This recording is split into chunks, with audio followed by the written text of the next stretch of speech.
Hi hello வணக்கம் நண்பா. நான் உங்கள் லட்சுமி கலெக்ஷன் வந்து சிவா பேசுகிறேன். தோட்டத்தை வீடியோ எடுத்து காட்டிகிட்டு இருக்கேன் பாருங்க. இது என்ன காய்னு தெரியுதா உங்களுக்கு? தடியங்காய்.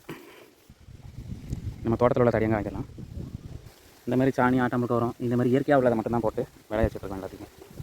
இந்த மேலே தொங்குதா புடலங்காய், அது எல்லாமே வேறு காய் எதுன்னு நினச்சிருங்க. இது எல்லாமே புடலங்காய். அது அதோட விதை.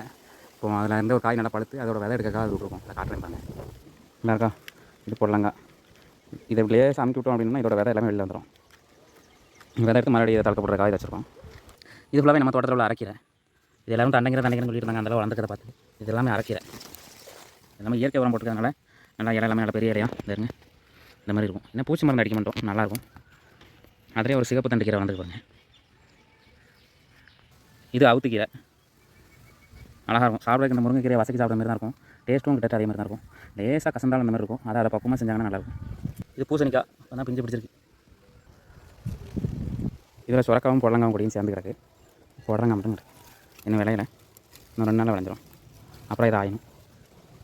இது எல்லாமே நாட்டு ரக கத்திரிக்காய். இது ரொம்பலாம் உயரமான வளராது செடி. மொத்தமே இவ்வளோ தான் உயரம். இன்னும் இதில் அப்படியே சைடாக இப்படி வளர்ந்துட்டு வரும். இது சிகப்பு பொன்னாங்கண்ணி பாருங்க. இதெல்லாம் பொன்னாங்கண்ணி.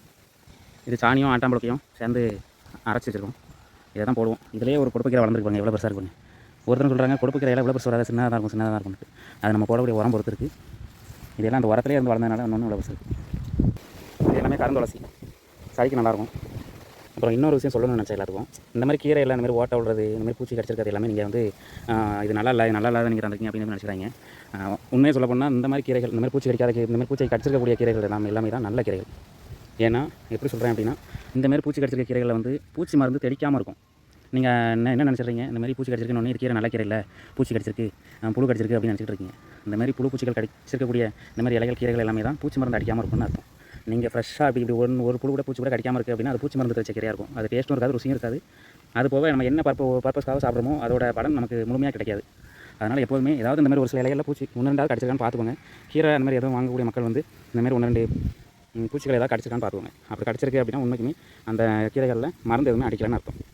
அவரைக்காய்